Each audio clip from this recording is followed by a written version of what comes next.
Assalamualaikum warahmatullahi wabarakatuh. Alhamdulillah rabbil alamin. Wa sallallahu wa sallama wa baraka ala nabiyil karim wa ala alihi wa sahbihi ajma'in, amma ba'da. InsyaAllah ta'ala kita coba jawab pertanyaan yang masuk. Di antaranya adalah pertanyaan, beberapa minggu lalu saya membeli kendaraan bekas yang insyaAllah dari dana yang halal, dan baru dipakai 1 minggu saya kecelakaan menggunakan motor tersebut. Saya ingin bertanya, apakah ada istilah kendaraan ini biasa disebut panas atau sebagainya, dan apakah ada ruqyah untuk kendaraan ini? Baik. Pertama,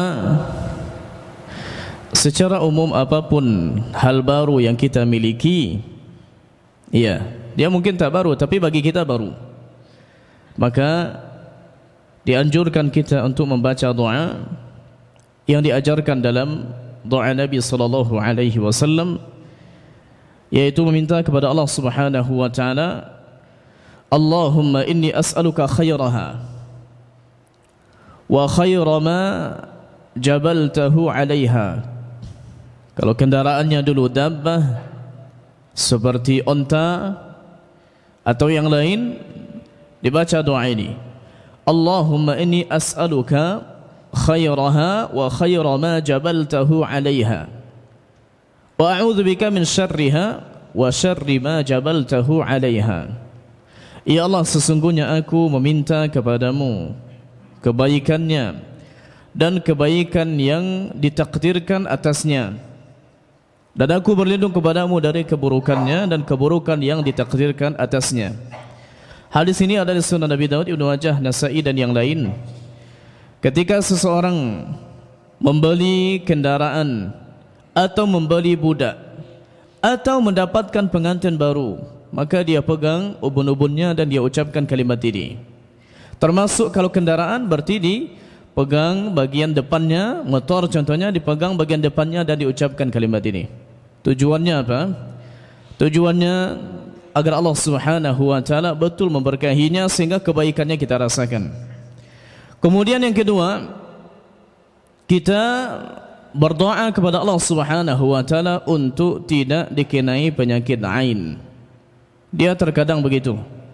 Ain yang dimaksud yaitu penyakit yang berasal dari mata, tabjuk karena sesuatu tapi diiringi dengan lafaz yang tidak ada zikir kepada Allah Ta'ala.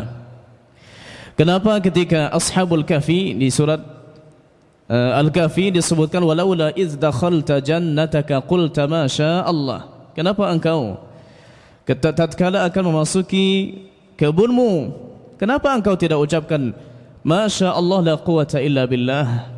Kenapa akan sombong dengan kebun rindang yang engkau miliki? Dan ini kata ulama gunanya adalah untuk menepis penyakit-penyakit bayi ain, yaitu pujian yang tidak diiringi dengan zikir kepada Allah Ta'ala yang bisa membuat sahabat Nabi sedang mandi pingsan. Maka yang seperti ini didoakan kepada Allah Subhanahu wa Ta'ala dengan doa yang biasa kita baca, a'udzu bikalimatillah. Tapi karena kita ingin melindunginya, kita bilang u'idzuha, aku meminta perlindungan Allah untuknya, bikalimatillahi at-tammah, dengan kalimat Allah Subhanahu wa taala yang sempurna, min syarri syaitanin wa hammah, dari setiap syaitan dan apa saja yang ingin berbuat buruk, wa min kulli ainil lamah, dan dari setiap mata yang akan menimpa, maksudnya ain. Kata Ya'qub kepada anak-anaknya ketika akan masuk Mesir, wa qala ya baniya la tadkhulu min babin wahidin wadkhulu min abwabin mutafarriqah. Anak-anakku, janganlah kalian masuk dari satu pintu, tapi masuklah dari pintu-pintu yang berbeda. Kenapa? Karena kalau Nabi Yusuf itu sangat ganteng, tidak mungkin yang lain jelek-jelek semua. Dan orang tatkala melihat ini pasukan-pasukan ganteng masuk, ini bisa, ini dari mana mereka ini? Ini akan lebih menarik perhatian ketika mereka kumpul sama-sama.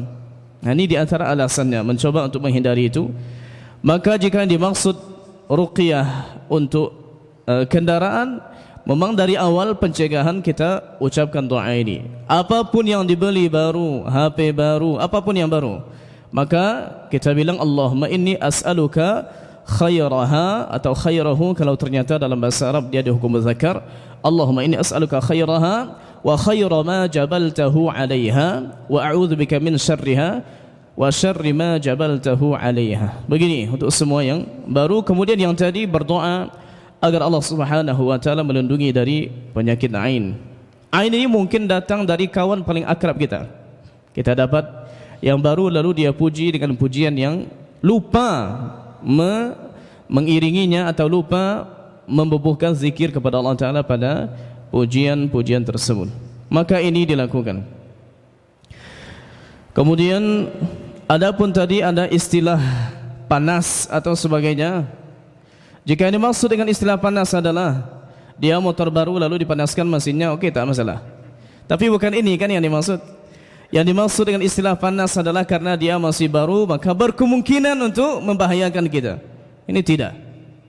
Kita harus yakin bahwa tidak ada satu pun yang bisa mendatangkan manfaat atau menolak mudarat kecuali Allah Subhanahu wa taala. Wa'lam annama asabaka lam yakun liyukhti'aka wa annama akhta'aka lam yakun liyusibaka. Ketahuilah apa yang menimpamu tidak akan meleset darimu, dan apa yang ditakdirkan akan meleset darimu tidak akan mengenaimu.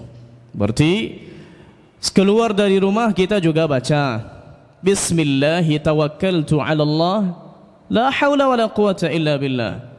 Lalu Allahumma inni a'udzubika min an adilla au udall, azilla au uzal, min an azlima au uzlama au ajhala au yujhala alaih. Ini doa ini salah satu obatnya ini.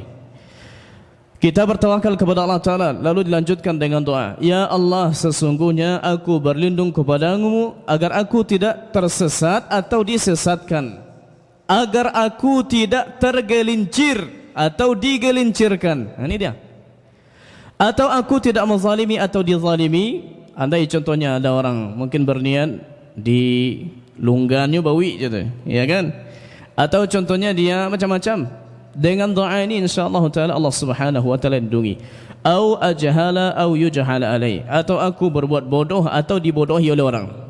Berarti ini dibaca. Kalau belum hafal juga doa ini lalu mengadu tidak aman dalam perjalanan, berarti salah kita. Minta perlindungan kepada Allah taala karena yang bisa melindungi hanya Allah taala. Sehebat-hebat pun orang berkendaraan, bermotor, atau mungkin anak balap, malah yang sering jatuh itu adalah anak balap yang sering jatuh. Anak balap yang sering jatuh. Yang biasa-biasa, yang agak takut-takut sedikit, contohnya ketemu dengan mobil, berhenti dulu, lewat, ulang lagi. Ini lebih hati-hati. Ya. Maka tidak ada yang dapat melindungi kecuali Allah Subhanahu wa taala. Sudah dibaca Ustaz tapi jatuh juga. Nah, berarti ini ujian dari Allah Subhanahu wa taala. Pernah anak saya muslim ketika diantar ke sekolah sudah dibacakan ketika ini, ayo baca zikir, baca ayat kursi, baca 3 qul, baca yang tadi bismillahilladzi la yadurru ma'asmihi syai'un, a'udzu bikalimatillahi tammah min syarri syaitan, a'udzu bikalimatillahi tammati min syarri ma khalaq. Tapi ternyata kena juga, pulang-pulang bengkak kepalanya. Lalu kan tadi sudah baca zikir. Iya, berarti tidak khusyuk, itu saja. Sudah baca zikir kenanya begini. Kalau tidak baca zikir mungkin 2 atau 3 kenanya. Nah, kita pahamkan begitu supaya kita yakin bahwa memang Allah yang melindungi. Nah.